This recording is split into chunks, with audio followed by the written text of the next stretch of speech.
नमामि धन्वन्तरिमादिदेवं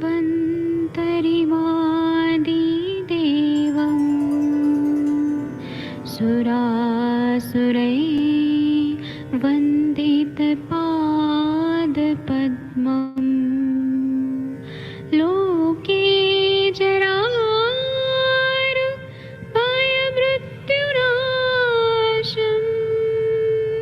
दातारमीशं विविधौषधीनां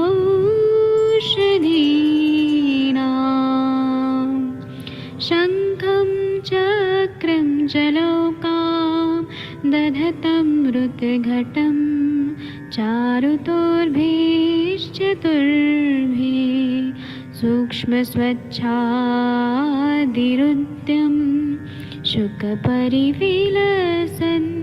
मौलिमं भोजनेत्रम् कालाम्बोदोज्ज्वलाङ्गं कटितटविलसत् चारुपीताम्बराढ्यं वन्दे धन्वन्तरिन्तं निखिलगदमिव प्रौढदावाग्निनीलम्।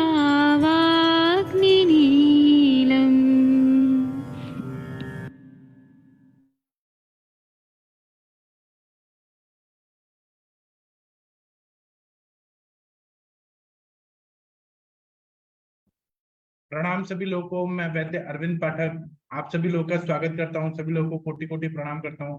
आज हम लोग आहार पचन और ग्रहणी के बारे में हम लोग चर्चा करेंगे, जो आप लोगों ने पढ़ा है, लेकिन एक बार रिवीजन हो जाए तो ज्यादा अच्छा रहेगा। और यह जो है ये बहुत ही जरूरी है हम लोग को बार बार रिवाइज करना, क्योंकि हमारे पास पेशेंट आते हैं पेट की बीमारी या जो भी बीमारी लेके आते हैं उसमें ग्रहणी की व्याधि जरूर रहती है। तो ग्रहणी व्याधि जो है इसको हम लोगों को आयुर्वेद के दृष्टिकोण से समझना और याद रखना बहुत जरूरी है। इसलिए आज का जो सेशन है वो खासकर आहार पचन और ग्रहणी इस पे रिलेटेड मैंने रखा है।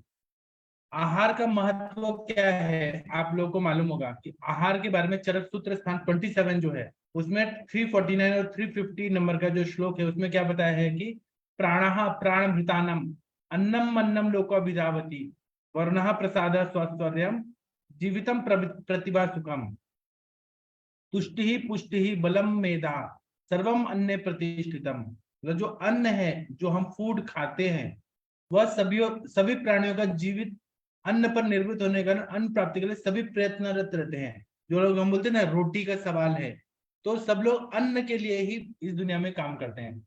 जब अन्न अच्छे तरह से खाया जाता है शरीर में तो इससे प्राकृत वर्ण की प्राप्ति होती है, मतलब नॉर्मल कलर की प्राप्ति होती है। जो मनुष्य शरीर को जिस तरह का रंग भगवान ने दिया है वह अच्छा प्राकृत वर्ण प्राप्त होता है, अच्छा स्वर प्राप्त होता है, अच्छा आयुष्य प्राप्त होता है, अच्छा प्रतिभा जो इंटेलिजेंस है वह प्राप्त होता है, सुख प्राप्त होता है, आनंद प्राप्त होता है, धातुओं का पोषण होता है, शरीर का बल प्राप्त होता है और ग्रहण शक्ति। जो भी हम कोई भी बात सुनते हैं तो वो ग्रास्पिंग यह जितनी भी शक्ति है हमें अन्न के द्वारा ही प्राप्त होती है। चरक सूत्र स्थान 27 में 342 नंबर का श्लोक में क्या बताया कि बलम आरोग्यम आयुष्य आयुष्य प्राणश्चाग्नो प्रतिष्ठितः अन्न पानिर्धने चाग्नि ज्वलति व्यति च अन्यथा। मतलब मनुष्य का बल है, आरोग्य है, आयुष्य है, इतना ही नहीं, प्राण भी जो है हम लोग जो जीवित है प्राण की वजह से, तो वह भी अग्नि पर निर्भर करता है। अन्न जो शरीरस्थ जाठराग्नि है वह उसके लिए ईंधन है। मतलब जो जाठराग्नि है ना उसका जो ईंधन होता है वो क्या है, अन्न है।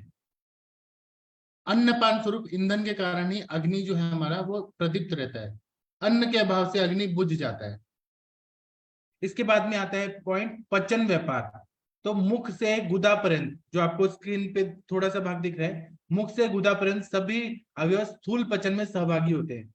इसमें अन्न नाड़ी, अन्न नलिका जो होती है इसोफेगस, फिर आमाशय, लघ्वंत्र, लघ्वंत्र के पहले ग्रहणी जो आता है डिओडिनम, लघ्वंत्र में हमारा जियोजिनम और इलियम आता है, और पक्वाशय मतलब लार्ज इंटेस्टाइन, ये प्रमुख अवयव पचन का कार्य करते हैं। इन सभी को अंतः कोष्ठ कहते हैं। अंतः कोष्ठो महास्त्रोतो आम पक्वाशयाश्रयः। और फिर इसमें क्या क्या चीज आती है, तो ओष्ठ आता है, हमारा लिप्स आता है, जिह्वा आता है, गला आता है, फिर अन्नवाही नलिका मतलब ईसोफेगस आता है, आमाशय जैसे अवयव जो है वो प्राण वायु और उदान वायु के क्षेत्र में कार्यरत होते हैं। उसी तरह से आमाशय, लघ्वंत्र, ग्रहणी, अग्नाशय, पक्वाशय का प्रथम भाग, ये सभी समान वायु के क्षेत्र में आते हैं। फिर पक्वाशय से लेके गुदा पर्यंत तक, मतलब हमारा जो सिकम है, लार्ज इंटेस्टाइन का शुरुआत में सिकम है, वहां से लेके गुदा पर्यंत, रेक्टम तक अपान वायु का क्षेत्र होता है। मुख में जीवागत बोधक कफ होता है और आमाशय में क्लेदक कफ होता है। ये दोनों कफ जो होते हैं वो पचन में सम्मिलित होते हैं। बोधक कफ जो होता है वो रस का बोधन करता है और वहां से पचन क्रिया शुरू हो जाती है। और आमाशय में क्लेदन का कार्य कौन करता है, तो क्लेदक कफ करता है। और पाचन की क्रिया में पाचक पित्त का सबसे महत्वपूर्ण योगदान रहता है। पाचक पित्त है वो आमाशय में रहता है, लघ्वंत्र में रहता है, स्मॉल इंटेस्टाइन में रहता है, ग्रहणी में, ड्यूडिनम में रहता है, पक्वाशय में स्थित होता है। आहार पचन का मुख्य उद्देश्य क्या है, आहार्य गुण को शारीरिक गुण भावों में परिवर्तित करना। हमारा जो शरीर जो जो तत्वों से बना है, तो हम जो अन्न खाते हैं, पांच भौतिक अन्न का सेवन करते हैं, तो पांच भौतिक शरीर के गुण भावों में परिवर्तित करना, यही पचन क्रिया, डाइजेशन होता है। वात के प्रकारों में हम लोगों ने देखा है कि समान वायु, अपान वायु इस प्रक्रिया में महत्वपूर्ण भूमिका निभाते हैं। समान वायु जो है वो अन्न का पचन करता है, अपान वायु जो है वो किट्ट भाग को, सार्किट विभाजन होके किट्ट भाग जो एक्सक्रीटा है उसको बाहर निकालता है। इस तरह से अन्न पचन की क्रिया में, और अपान वायु जो रहते हैं वो आगे आगे अन्न को मतलब किट्ट को बाहर बाहर ढकेलते जाता है। समान वायु पचाते जाता है, अन्नम गृह्णाति पचति विवेचति मुंचति च, ये कौन करता है, समान वायु करता है। इसी तरह से जब हमने पढ़ा तो कफ में बोधक कफ जीभ में रहता है और आमाशय में क्लेदक कफ रहता है। पित्त में पाचक पित्त का मुख्य रोल रहता है पाचन क्रिया में। वायु में ऊपर के क्षेत्र में तो प्राण वायु और उदान वायु रहता है, मध्य में समान वायु रहता है और नीचे अपान वायु रहता है। इस तरह से अन्न पचन की क्रिया में वात पित्त कफ तीनों दोष कार्य करते हैं। आहार सेवन जब हम लोग करते हैं, कोई भी हम फूड खाते हैं, तो जीवा में स्थित बोधक कफ रहता है और लाला स्त्राव जो होता है उससे अन्न क्लीन या आर्द्र हो जाता है, गीला हो जाता है। बोधक कफ जो है वो प्राण वायु के माध्यम से अन्न के रस का ज्ञान बुद्धि को करवाता है कि हमारा अन्न जो है वो मीठा है या खट्टा है, कड़वा है, तीखा है, नमकीन है, कसैला है। यह कौन कराता है, तो बोधक कफ प्राण वायु के माध्यम से मस्तिष्क को सिग्नल देता है। तो यह हम रसनेन्द्रिय में जो उसके द्वारा जो कार्य होता है, तो हमें पता चलता है कि अन्न का ये टेस्ट है। प्राण वायु और उदान वायु से आमाशय स्थित में समान वायु और पाचक पित्त को उदीरित किया जाता है। उदीरित मतलब पाचक पित्त को सिक्रेशन के लिए स्टिमुलेशन मिलता है। अन्न का गंध, वर्ण, स्पर्श और अन्न का ज्ञान होने के बाद, मतलब जब अन्न का स्मेल आता है, हम नासिका से, नोज से हम लोग, ऑल्फैक्टरी नर्व से हम लोग जब अन्न का गंध का स्मेल करते हैं, फिर कलर देखते हैं अन्न कैसा है, जैसे कि रसगुल्ला मिल रहा है, गुलाब जामुन मिल रहा है, समोसा मिल रहा है, तो हमें वर्ण पता चलता है, स्पर्श पता चलता है, अन्न का ज्ञान पता चलता है कि ये कौन सा अन्न हम खा रहे हैं, कि हम लोग पानी पूरी खा रहे हैं, गोलगप्पे खा रहे हैं, कि समोसा खा रहे हैं, क्या खा रहे हैं।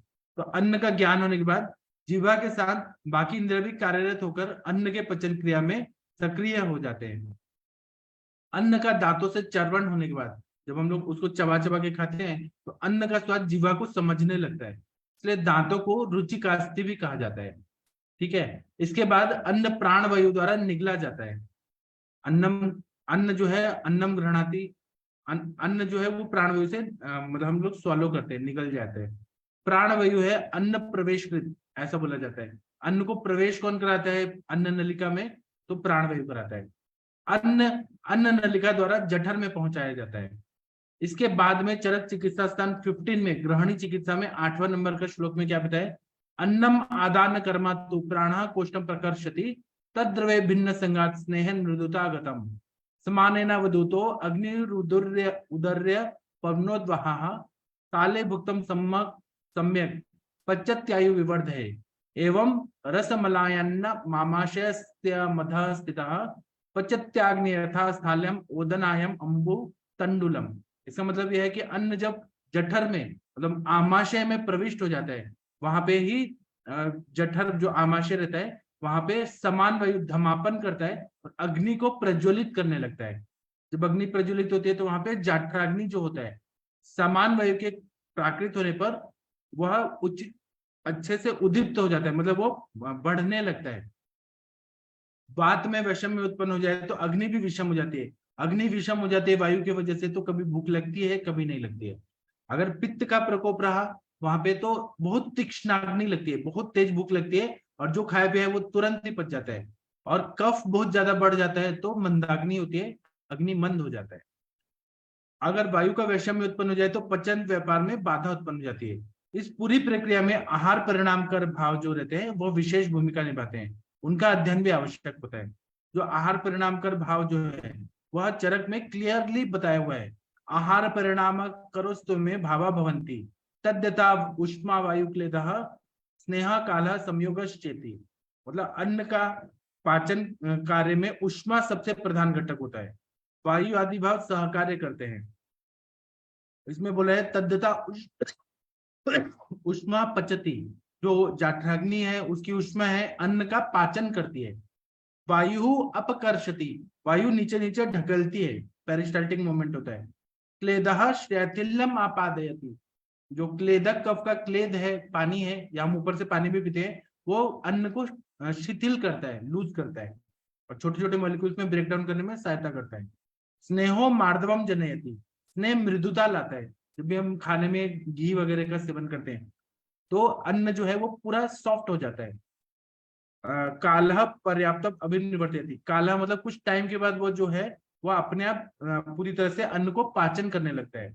सम्यक होगा तेषाम परिणाम धातु सम्यक देते, मतलब जब यह सम्यक योग रहता है कि उष्मा अच्छा है, वायु अच्छा है, क्लेद अच्छा है, स्नेह बहुत अच्छा है, तो इस और टाइम भी परफेक्ट दिया गया है पाचन करने के लिए, तो इससे अच्छा धातु साम्य, मतलब धातु का साम्य अवस्था आ जाती है, मतलब जो आहार रस है वो अच्छे से बनने लगता है। आहार के पचन कार्य में उष्मा सबसे प्रधान घटक होता है। वायु आदि भाव सहकार्य करते हैं। जैसे बाह्य अग्नि पात्र में रखे हुए चावल को पकाता है, जैसे कि आप लोगों ने चूल्हे पे गैस के चूल्हे पे आपने रख दिया, कुकर में कोई चावल और पानी वगैरह रख दिया, तो जैसे बाहर अग्नि अन्न को पचाती है, उसी तरह से मुख से गुदा पर्यंत महास्त्रोतस में आहार का हमारे जठराग्नि से पाचन क्रिया होता है। फिर समान वायु के बारे में क्या बताया है? समानो अग्नि समीपस्थ कोष्ठे चरति सर्वथा अन्नम ग्रहणाति पचति विवेचयति मुंचति। इसका मतलब यह है कि वायु जो है वह समान वायु जो है वह कोष्ठ में चरण करता है, घूमते रहता है, अन्न को ग्रहण करना, अन्न का पचन करना, अन्न का विवेचन करना, मतलब सार और किट्ट विवेचन का मुंचति, जो किट्ट भाग है उसको अलग करना। ये कौन करता है? किट्ट को पूरी तरह से बाहर एक्सपेल करना है, मतलब पक्वाशय तक लेके जाना, ये कौन करता है? तो समान वायु करती है। वायु के दो कार्य दृश्य होते हैं, आहार को अग्नि के समीप ला जाना, ले जाना, और अग्नि को बढ़ाना, ये कौन करता है? तो वायु करता है। वायु में कौन सा? समान वायु करता है। अग्नि के समीप ले जाना आहार को और अग्नि को बढ़ाना, ये वायु करता है। क्लेद का अर्थ है द्रवत्व। द्रवत्व आहार को पचाने के लिए आवश्यक होता है। यह कार्य आहार के लिए, आहार के साथ में लिए गए जल का हम लोग प्रयोग करते हैं। जब हम खाना खा रहे हैं तो पानी का प्रयोग करते हैं हम लोग। जो लाला स्त्राव निकल रहा है सलाइवा, उससे भी होता है, क्लेदक कफ से भी होता है। हम लोगों ने जो तक्र पिया है, हम लोगों ने दाल खाया है, जो भी लिक्विड फॉर्म में जो आहार लेते हैं वो सबसे क्लेदन होता है। और कफ में बोधक कफ और क्लेदक कफ, यह आहार द्रव्यों का संघात को तोड़ता है, मतलब जो ब्रेक डाउन होना है वो होता है, और उसमें आहार में शिथिलता आ जाती है, वो छोटे छोटे मॉलिक्यूल्स में ब्रेक डाउन होने लगता है। उसी तरह से स्नेह, आहार के साथ लिए गए घृत तेल आदि स्नेह द्रव्य का कारण आहार में मृदुत्व आता है। स्नेह युक्त जो जैसे घी में बनाया हुआ खाया है या तेल में बनाया हुआ खाया है, यह आहार मृदुत्व रहता है, अग्नि को बढ़ाने वाला रहता है, सुपाच्य रहता है, वायु का अनुलोमन करता है, इंद्रियों को दृढ़ करने वाला है, बलवर्धक है और वर्ण को निर्माण करने वाला है। मॉडर्न साइंस भी यही बोलता है कि हमको समान मात्रा में कार्बोहाइड्रेट लेना चाहिए, जितना जरूरत है उतना कार्बोहाइड्रेट लेना जरूरी है, प्रोटीन लेना जरूरी है। उसी तरह से फैट्स भी लेना बहुत जरूरी है। फैट्स को एलोपैथी साइंस बोलता है कि लेना है, फिर विटामिन मिनरल जितने हैं वो सब लेना है। ठीक है। उसी तरह से आयुर्वेद बोलता है कि स्नेह का भी योग्य प्रमाण में सेवन करना जरूरी है, क्योंकि ये आहार में मृदुत्व लाता है, अग्नि को बढ़ाता है। उसी तरह से काल, काल का बहुत ज्यादा महत्व है।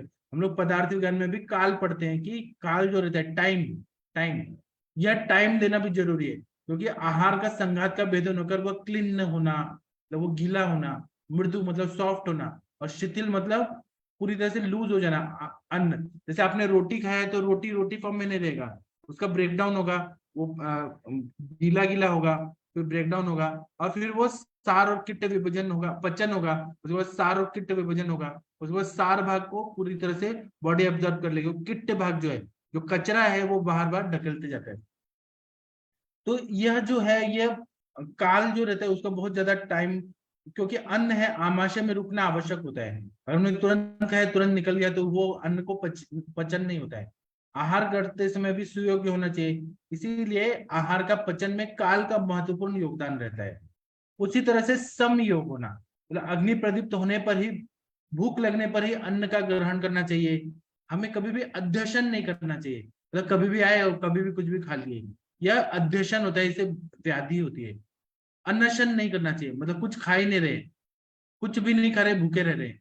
ये स्वस्थ वृत्त के नियमों का और नियमित पालन अगर हम लोग कर रहे हैं, कि हम लोग अध्यशन नहीं कर रहे हैं, अन्नशन नहीं कर रहे हैं, विषमाशन नहीं कर रहे हैं, विषम अन्न नहीं खा रहे हैं, संकीर्ण भोजन नहीं कर रहे हैं, विरुद्धासन नहीं कर रहे, विरुद्ध चीजें नहीं खा रहे हैं, अजीर्णाशन नहीं रहे, अजीर्ण है, खाना पचा नहीं है तब भी खा रहे हैं, ये सब जब हम लोग फॉलो करते हैं तो अच्छा सा दोष धातु मल बनता है, इंद्रिया भी अच्छे स्वस्थ रहते हैं। इसमें आहार विधि विशेषायतन का समावेश होता है। इसी तरह से आहार विधि विशेषायतन में क्या बोला है, चरक विमान स्थान पहला में, पहला अध्याय में 21 नंबर का श्लोक में क्या बताया, तत्र खलु अन्य अष्टा आहार विधि विशेषतायनानि भवन्ति तद्यथा प्रकृतिकरण संयोग राशि देश काल उपयोग संस्थोपयुक्त अष्टमानी भवन्ति। मतलब प्रकृति जो रहती है, आहार में कुछ चीज लघु रहता है, कुछ गुरु रहता है, उसकी प्रकृति रहती है। फिर करण, करण मतलब जिस साधन से हम लोग अन्न को पचाते हैं, जैसे कि आपको चावल बनाना है तो कच्चा चावल तो नहीं खा सकते हैं, आपको चावल को पकाना पड़ेगा, तो वो करण हो गया। फिर संयोग, आपको अगर दाल खिचड़ी खाना है तो दाल और चावल को मिला के मिक्स करके दाल खिचड़ी बना के संयोग, ये संयोग भी सम्यक होना चाहिए। आप लोग विरुद्ध का संयोग करेंगे तो शरीर में व्याधि हो जाएगा। फिर राशि, राशि का मतलब कितना मात्रा में हम लोग अन्न का सेवन कर रहे हैं, वो क्वांटिटी अच्छा से होना चाहिए। फिर देश, अगर मैं जम्मू कश्मीर में खाना खाऊं तो वहां का अन्न जो है वह किस तरह का होगा, वहां का क्लाइमेट के हिसाब से। अगर मैं राजस्थान में खाऊं तो कितना होगा, मतलब हर देश में। अगर मैं उत्तरी ध्रुव के पास, नॉर्थ पोल के पास जाऊंगा तो आहार, तो ये देश पे निर्भर करता है कि कैसा वहां की जलवायु है, एनवायरमेंट कैसा है, वहां का टेम्परेचर कितना है, ह्यूमिडिटी कितना है, उस हिसाब से देश का भी हमें ध्यान में रखना चाहिए। फिर काल, काल मतलब टाइम, हम लोग सुबह खा रहे हैं कि रात को 2 बजे खा रहे हैं, जो टाइम होता है भूख लगने पे खाना, जो बायोलॉजिकल क्लॉक के हिसाब से। और बाल्यावस्था में कितना भोजन लगता है, कौन सा भोजन लगता है, युवा अवस्था में क्या लगता है, वार्धक्य अवस्था में क्या लगता है, उसी तरह से कौन सी सीजन चल रहा है, काल में वो भी आता है कि हम लोग हेमंत ऋतु में क्या खा रहे हैं, ग्रीष्म में क्या खा रहे हैं, वर्षा में क्या खा रहे हैं, उसका भी अच्छे से उपयोग होना चाहिए।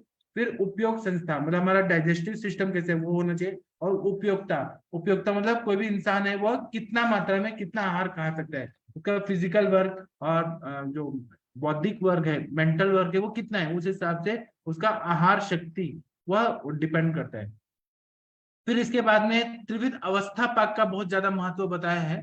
हम जब भी अन्न का सेवन करते हैं तो वह अन्न नलिका में जाता है, इसोफेगस से जाके आमाशय में जाता है। आमाशय में जाने के बाद कौन सा अवस्था पाक होता है, तो मधुर अवस्था पाक होता है। अन्न जो होता है वो मीठा हो जाता है। जब अन्न मुख से पक्वाशय में जाते समय उसके रस में परिवर्तन होता है, इसी को अवस्था पाक कहते हैं। सबसे पहले आता है मधुर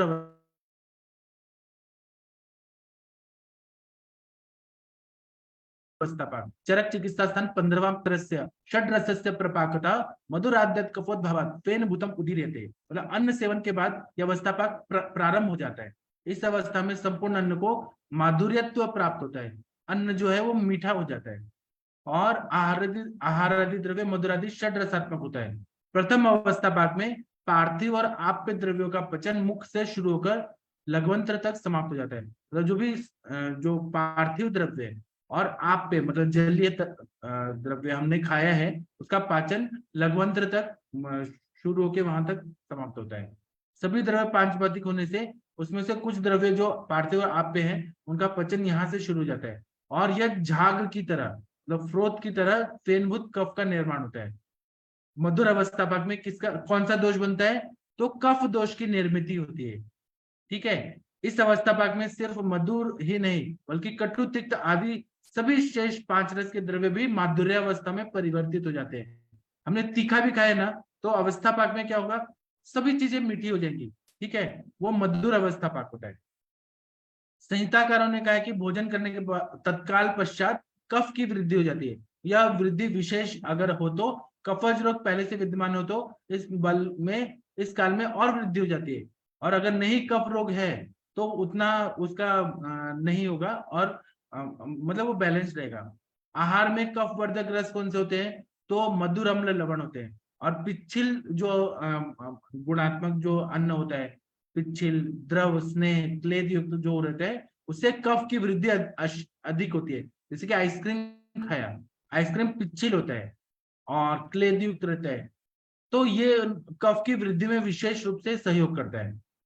ठीक है, इसके विपरीत आहार में कफ हर द्रव्य जैसे कटु तिक्त कषाय हो तो वहां पे प्राकृत मधुर अवस्था में कफ की उत्पत्ति न्यून होती है, मतलब थोड़ा ही कफ की उत्पत्ति होगी। अगर बहुत ज्यादा तीखा खाया आपने, मिर्ची मसाला बहुत ज्यादा खाया, नमक नहीं कटु तिक्त और कषाय रस वाले चीज खाए तो उससे कफ की उत्पत्ति थोड़ा कम होगी। और बहुत ज्यादा मीठा खाया, अम्ल खाया और लवण खाया, कफ की उत्पत्ति ज्यादा होगी। कफ विषय कष्टदायी ना हो इसलिए हमारे आयुर्वेद में दिनचर्या में तांबुल का सेवन बताया है। खाना खाने के बाद पान का पत्ता गुलकंद के साथ खाने से वो पचन क्रिया अच्छी हो जाती है और कफ जो है वह हमारे जीवा को भी नुकसान नहीं करता है। और मतलब कफ से मतलब बोधक कफ भी प्राकृतिक सिक्रिएट होने लगता है, रस का ज्ञान भी अच्छे से होता है, क्लेदक कफ का भी बैलेंस रूप से, क्योंकि तांबुल जो होता है वो रुचिकर भी है और वह कफ को बैलेंस करता है कटु रस की वजह से। इसी तरह से आमाशय में स्वभावतः सर्वथा कुछ कफ रहता ही है या अन्न का क्लेदन करता है, अतः इसे क्लेदक कफ कहते हैं। जब ये बहुत ज्यादा कुपित हो जाता है, बहुत ज्यादा कफ वर्धक आहार विहार का सेवन किया, जैसे कि आप ठंडी में घूमने लगे बहुत ज्यादा और आइसक्रीम खा रहे हैं तो ये कफ कुपित हो जाता है तो अग्नि मांद्य करेगा। आप आए बाहर से और फ्रिज का चिल्ड वाटर पी लिया तो अग्निमान करेगा, श्वास करेगा, कास करेगा, ये सब हो जाता है। तो इसका वमन आदि से संशोधन और शमन करना अभिष्ट होता है। वमन कर देंगे तो कफ निकल जाएगा। और कटु तिक्त कषाय रसात्मक जैसे पंचकोल हो गया, शुंठी हो गया, ऐसे द्रव्य देंगे तो शमन से वो ठीक हो जाता है।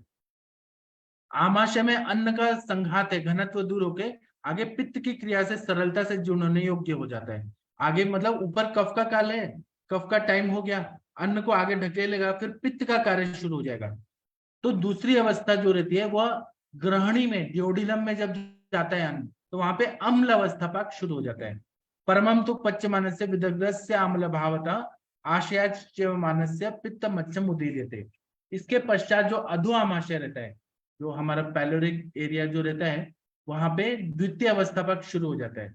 इसमें समस्त अन्न अर्धपक्व विदग्ध होकर अम्ल हो जाता है, सब खट्टा खट्टा हो जाता है वहां पे, क्योंकि मॉडर्न साइंस भी मानता है कि वहां पे बहुत सारे HCl, पेप्सिन, ट्रिप्सिन, बहुत सारे एंजाइम सिक्रिएट होते हैं।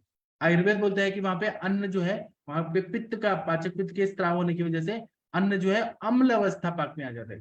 द्वितीय अवस्था खट्टा वाला अम्ल अवस्था पाक में आ जाता है, वहां पे एसिड का प्रमाण ज्यादा सिक्रिएट होने लगता है। आमाशय में अर्ध पकवा अन्न पाक ही संपूर्ण आमाशय च्युत का ग्रहणी में आता है तो वहां पे अम्ल रस द्रव्यों के समान खट्टा द्वितीय अवस्था में अम्लता के प्रभाव से वह प्राप्त हो जाता है। और ग्रहणी में स्वच्छ और तनु पतला पित्त का उदीरण होता है, जिसको बाइल बोलते हैं मॉडर्न साइंस में, हम लोग पित्त बोलते हैं, पाचक पित्त का उदीरण होता है। आमाशय में द्वितीय अवस्था पाक में अर्धोपक होता था अम्लीभूत अन्न की विदग्ध ये विशेष संज्ञा है।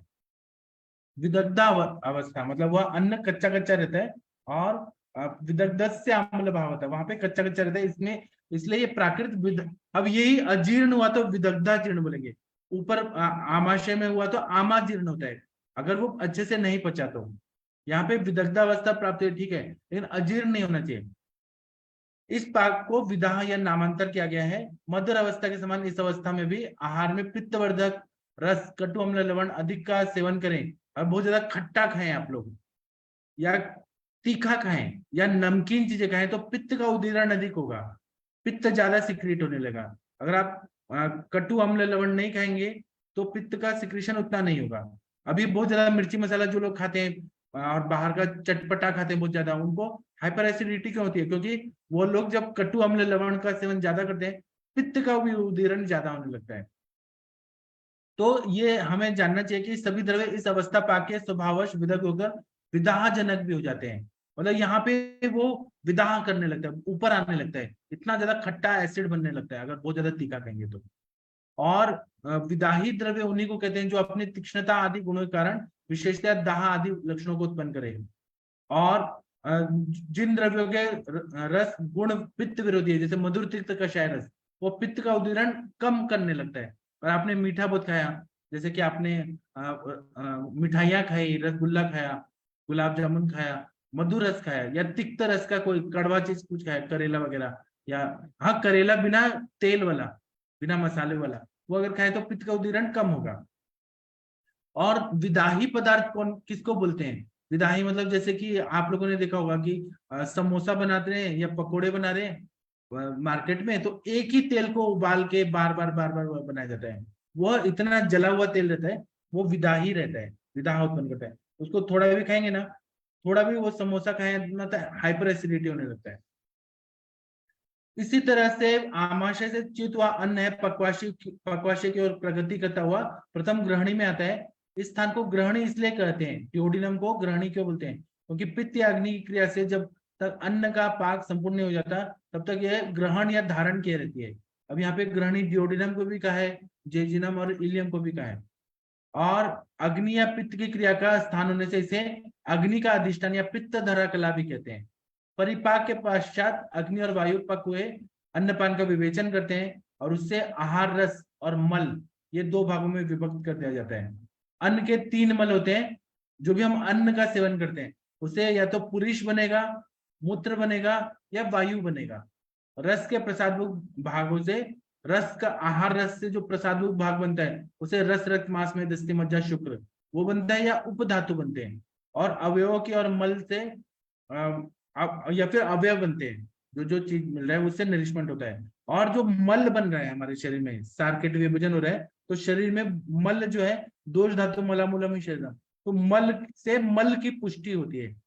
ठीक है, जैसे पुरुष मल की पुष्टि होगी, पुरुष मल और बनेगा, मूत्र की उत्पत्ति और होगी और मूत्र मल बनेगा, स्वेद मल और बनेगा, उसकी मतलब मलों की पुष्टि होती रहती है और वो और ज्यादा बनने रहता है। अपान वायु और बनेगा, मतलब वायु भी बनता है। इसके बाद में आता है कटु अवस्था पाक। कटु अवस्था पाक के बारे में 15 चैप्टर में 9 और 11 नंबर का श्लोक में क्या बताया? पक्वाशयस्तु प्राप्तस्य शोष्यमानस्य वहनिना परिपिंडित पक्वस्य वायु स्यात् कटु भावता। मतलब पित्त धरा कला में अन्नपान का पचन होता है, सार किट विभजन होता है। सार भाग मतलब जो अच्छा चीज है वो बॉडी एब्जॉर्व करती है, और किट भाग को आगे आगे ढकेल के वो बढ़ाती जाती है कि वो मल के रूप में निकलते जाए। और सार का ग्रहण होने के अनंतर मल रूप में उत्तिष्ठ रहा आहार पक्वाशय में पहुंचता है, उसमें थोड़ा सा अन्न का भाग रहता है, पूरी तरह से पचा नहीं है। यहाँ अग्नि की क्रिया होती है, और वहां पे अग्नि की क्रिया जो होती है उसमें शोष्यमानस्य वहनिना, वो एब्जॉर्ब करने वाली जो अग्नि रहती है कोई भी। और यहीं पे बस्ती हम लोग जब देते हैं तो बस्ती का जो पाचन का कार्य कौन करता है? तो शोष्यमानस्य वहनी, वो वही अग्नि वहां पे काम करती है। जाठराग्नि का ही भेद है, लेकिन यहाँ शोष्यमानस्य से वहनी काम करती है, जो शोषण करती है। और शोषण जब करती है अग्नि की क्रिया से, तो उसमें स्नेह और क्लेद का पचन होता है, ग्रहण होता है, और फिर ये आगे जाके पक्वाशय में पुरीश धरा कला बनती है। पुरीश धरा कला में अन्न का ग्रहण होके शुष्की भाव होता है, मतलब वो ड्राई होने लगता है। स्मॉल इंटेस्टाइन तक वो क्या रहता है? गीला गीला रहता है, लेकिन लार्ज इंटेस्टाइन में जाके पूरा पानी एब्जॉर्ब करने लगते हैं, तो वो सूखने लगता है पूरा। और परिणामतः मल कटुरस और पिंडी रूप को प्राप्त होता है। यह निस्सार व आहार अपनी रुक्षता और कटुरसता के कारण वायु की वृद्धि करता है। यहाँ पे वायु दोष जो है वह बनने लगता है। अम्ल अवस्था भाग में पित्त बनने लगता है। मधुर अवस्था भाग में कफ बनने लगता है। यहाँ पे स्पेसिफिकली कटु अवस्था भाग में वायु बनने लगता है, वायु की वृद्धि करता है और इसे कटु अवस्था पाक कहते हैं। और पहले दो अवस्था पाकों में भी यहाँ स्थिति रहती है कि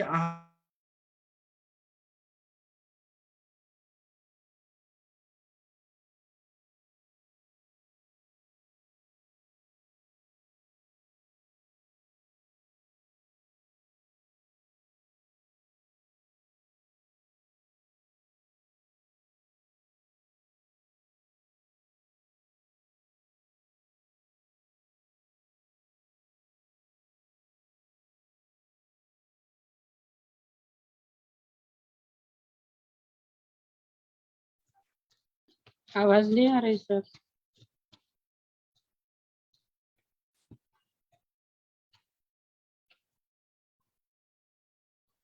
आवाज आ रही है क्या किसी को?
आवाज नहीं आ रही।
हाँ, यहाँ पे ना मैं जहाँ पर हूँ यहाँ पे नेटवर्क का प्रॉब्लम है। तो अभी हम लोग, मैंने कहाँ तक बोला था, आप लोग कृपया बताइए कहाँ तक आप लोग को सुनाई दिया। मैं फ्लो में बोलते गया, बाद में पता चला कि नेटवर्क का प्रॉब्लम है। कटु कटु अवस्था अवस्था पाक। तक हो गया। हाँ सर। हाँ, तो ये क्या होता है कि यहाँ पे वायु की वृद्धि होने लगती है जब हम लोग आहार में वातवर्धक आहार लेते हैं, जैसे कटु तिक्त कषाय रसात्मक द्रव्य, और लघु और रुक्ष लेते हैं तो अवस्था पाक में वायु की वृद्धि ज्यादा होने लगती है। उसके विपरीत जब वात शामक रस जैसे मधुर अम्ल लवण रस का प्रयोग करते हैं और स्निग्ध आदि चीजें ज्यादा खाते हैं तो वायु की वृद्धि उतनी नहीं होती है। कटु अवस्था पाक बैलेंस बनता है। उसके बाद में आता है विपाक। अवस्था पाक और विपाक में तो बहुत डिफरेंस आप लोगों ने द्रव्यगुण में पढ़ा है। विपाक मतलब क्या होता है कि जाठरे आग्निना योगा योगा दुदे दुदेति रसांतरम रसाणाम परिमाणांते तो विपाक स्मृता। ऐसा वाग्भट निदान स्थान में बताया है कि जाठराग्नि द्वारा पचन व्यापार पूर्ण होने के बाद द्रव्य जो अंतिमतः जिस रस में परिणत हो जाता है उसे विपाक कहते हैं। इसी को निष्ठा पाक भी बोला जाता है। अवस्था पाक और विपाक ये दोनों अलग अलग चीजें हैं। अवस्था पाक जो रहता है कि अन्न के पचने के समय निर्माण होता है। अवस्था पाक जो है वो अवयव सापेक्ष होता है, जैसे कि आमाशय में मधुर अवस्था पाक होगा, ग्रहणी में अम्ल अवस्था पाक होगा, और पक्वाशय में कटु अवस्था पाक होगा। यहाँ पे अवयव की अपेक्षा रहती है। अवस्था पाक जो रहता है, जितने भी रस हम लोग खा रहे हैं, 6 रसात्मक द्रव्य हैं, सभी को त्रिविध अवस्था पाक होती है। अगर हम लोग कटु रस भी खा रहे हैं उसको भी मधुर अवस्था पाक होगी कुछ टाइम के लिए, और लवण भी खाएंगे उसके भी मधुर अवस्था पाक होगी। और ये अवस्था पाक की अवस्था जो रहती है ये मधुर अम्ल लवण ये होती ही होती है, और ये विशिष्ट काल में उत्पन्न होता है तथा परिवर्तित भी होता है कि मतलब वो अन्न को मीठा बनाएगा, अम्ल बनाएगा, कटु बनाएगा। अवस्था पाक का जो रहता है वह दोष धातु मल पे परिणाम जो रहते हैं वो दृश्य स्वरूप में दिखाई नहीं देते हैं। वो केवल आमाशय में और पक्वाशय में लघ्वंत्र में इसी में रहते हैं। हमें पूरे दोष धातु मल पे उसका कोई इफेक्ट नहीं दिखाई देता। अवस्था पाक में मूलभूत दोषों की उत्पत्ति होती है। मूलभूत दोष कौन से हैं? तो कफ, पहले कफ बनता है मधुर अवस्था पाक में। अम्ल अवस्था पाक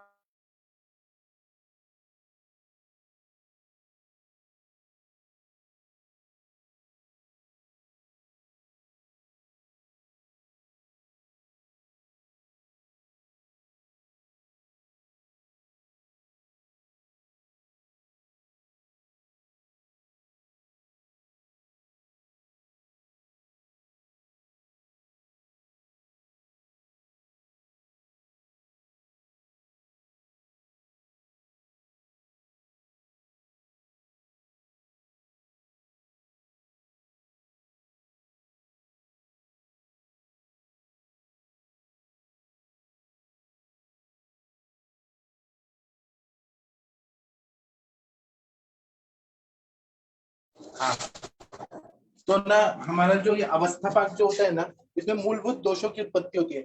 मधुर अवस्था पाक में कफ दोष बनेगा, अम्ल अवस्था पाक में पित्त बनेगा, कटु अवस्था पाक में वात बनेगा। अवस्था पाक की क्रिया जो होती है वो कोष्ठ में होती है, और इसका कार्य क्षेत्र कहाँ होता है? तो कोष्ठ तक ही इसका कार्य क्षेत्र रहता है। विपाक जो रहता है उसको हम निष्ठा पाक बोलते हैं। निष्ठा पाक मतलब ये परमानेंट पाक होता है। अन्न पचन होने के बाद जो द्रव्य का परमानेंट पाक होने के बाद जो रस बनता है और वो एकदम विपाक बनता है, वह उसको हम निष्ठा पाक बोलते हैं। ये अवस्था पाक नहीं होता है, ये परमानेंट विपाक होता है। ये आहार रस से उत्पन्न होता है। विशिष्ट रसों का विशिष्ट विपाक होता है। इसमें कोई नियत काल मर्यादा नहीं होती है, और यह अपरिवर्तनीय होता है, मतलब ये परमानेंट होता है। जैसे कि आपने अगर मिर्ची खाया, लाल मिर्ची खाया, तो उसका अवस्था पाक कटु ही होगा। कटु मतलब कटु ही होगा। उसी तरह से आपने मीठा खाया तो उसकी अवस्था पाक मीठा ही होगा। ये परमानेंट होता है जो हम विपाक बता रहे हैं। अवस्था पाक जो रहता है वो परिवर्तित होता है, लेकिन विपाक कभी परिवर्तित नहीं होता है। विपाक में मल रूप दोषों की उत्पत्ति होती है। विपाक कोष्ठ में होता है, लेकिन इसका परिणाम जो रहता है विपाक का, वो रसादी धातुओं में हमें मध्यम मार्ग में दृष्टिगोचर होता है। मतलब जैसे कि आपने शुंठी खाया, शुंठी खाने के बाद तो वो मधुर विपाक हो जाता है, और उसका परिणाम पूरे बॉडी पे दिखता है, और रस रक्त मांस। में अस्थि शुक्र तक। अगर आपने लाल मिर्ची पाउडर बहुत खाया तो उसका विपाक जो होगा कटु, वो पूरी बॉडी में दाह उत्पन्न करेगा, बहुत ज्यादा अगर खाया तो वो परमानेंट रहता है और उसका परिणाम दोष धातु मल्लों पे परमानेंट होता है। इसी तरह से ग्रहणी के बारे में अगर हम लोग देखते हैं तो ग्रहणी की उत्पत्ति निरुक्ति क्या है, ये ग्रहणी शब्द की ग्रह प्लस अनि, ग्रहणी में इंग इश प्रत्यय लगता है तो ग्रहणी शब्द बनता है। ग्रहणी का मतलब है कि वह अन्न को ग्रहण करता है। अन्नस्य ग्रहणात ग्रहणी मतः, अन्न का ग्रहण करने के कारण इसे ग्रहणी कहा जाता है। और इसके बारे में अष्टांग संग्रह शारीर स्थान में क्या बताया है कि षष्टि पित्तधरा नाम पक्वाशय आमाशय मध्यस्था सा अंतराग्ने अधिष्ठान तथा तया आमाशयात पक्वाशयोन्मुखम अन्नम बलेन विधार्य पित्त तेजसा शोष्यति पचति पक्वम च मुंचति दोषाधिष्ठिता तु दौर्बल्याद आममेव ततो सावन्नस्य ग्रहणात् पुनर्ग्रहणी संज्ञा। इसका मतलब यह है कि ग्रहणी जो रहता है वो पित्त धरा कला जहाँ पे रहती है वहाँ वो अवयव को एनाटोमिकली वो अवयव को ग्रहणी बोला जाता है। और यह अग्नि जो है ग्रहणी के आश्रम में रहती है। पित्त और अग्नि का समवाय संबंध होने से ग्रहणी को पित्त धरा कला भी कहा जाता है। प्राकृतिक स्थिति में जो हम चतुर्विध अन्न का सेवन करते हैं, चतुर्विध अन्न मतलब क्या होता है, तो आशित लीड़ पेय जो हम लोग लेते हैं चतुर्विध अन्न, और षड रसात्मक अन्न का सेवन करते हैं जो पांचभौतिक आहार होता है, उसका पाचन अच्छे से हो जाता है। अन्न से धातुओं के पोषक अंश को तृप्ति प्राप्त होती है वहां पे। और जो विकृत है, मतलब विकृत नहीं, जो मल स्वरूप है, किट्ट भाग है, वो पक्वाशय में छोड़ दिया जाता है, जो हमें नहीं चाहिए, वेस्ट है। और इसी तरह से स्वेद दोष और अम्बुवस स्रोतों को व्याप्त करने वाला समान वायु इसी पित्त धरा के आश्रय रहते हुए अग्नि को संदुक्षण करने का कार्य करता है। समान वायु जो है वो स्वेद को भी ऐसा बोला जाता है कि स्वेद को वहां तक लेके जाने का काम कौन करता है, तो समान वायु करता है। बाद में स्वेद व स्त्रोतस में व्यान काम करेगा बाद में। और अम्बु व स्त्रोतसों में भी जो मतलब पानी को लेके जाने का अन्न पचन होने के बाद वो कौन करता है, तो समान वायु करता है। अग्नि के साथ रहने से अन्न को पचाना, सार भाग का और किट्ट भाग का विभाजन करना, शोषण करना, मल भाग को पक्वाशय में छोड़ना, ये सारा कौन करता है, तो समान वायु करता है। वायु जो रहता है वो प्रेरक होने से पचन के अंतर्गत आलोडन करना, शोषण करना, मुंचन करना, ये सब समान वायु का ही कार्य होता है। पित्त धरा कला जो है ग्रहणी को पूरी तरह से व्याप्त करके रहती है। और अन्न पचन का कार्य पूरा लघ्वंत्र में, स्मॉल इंटेस्टाइन में होता है। अन्न का पचन होकर आहार रस को विशिष्ट स्वरूप प्राप्त होने से लघ्वंत्र से रस्व स्त्रोत तक, अगर वो पूरी तरह से आहार रस नहीं बना है तो वह रस्व स्त्रोत तक जा ही नहीं सकता है। तो उस स्त्रोतस में जाने के पहले भी रस की एक क्रिया होती है, रस की अग्नि की क्रिया होती है, जिसको हम धात्वग्नि बोलते हैं। अगर वो अभी क्या है, ये अलग अलग स्टेप्स हैं। स्थूल अग्नि से आहार रस बनेगा, फिर उसके बाद में धात्वग्नि से सूक्ष्म पचन होगा, और उसके बाद में रसव स्त्रोतस में रस धातु जाके फिर वो बन के रस बनेगा, फिर रक्त अग्नि काम करेगा। ये सब हमने फिजियोलॉजी में पढ़ा है। प्राकृत अवस्था में जब तक अन्न का सम्यक पचन नहीं होता है, उसका शोषण नहीं होता है, उसको ग्रहणी तब तक रोक के रखती है। और अगर ग्रहणी दृष्टि हो गई तो अन्न को वो ऐसे ही निकाल देगी, इसलिए मोरबद्धम मोरद्रवम मल प्रवृत्ति होती है, और फिर वो व्याधि हो जाता है। तो ग्रहणी को हम लोग द्वारपाल की भी उपमा दे सकते हैं। द्वारपाल अगर हम लोग अच्छा रहेगा तो वह पहचान करेगा और किसी को भी अंदर प्रवेश करने की अनुमति देता है। उसी तरह से ग्रहणी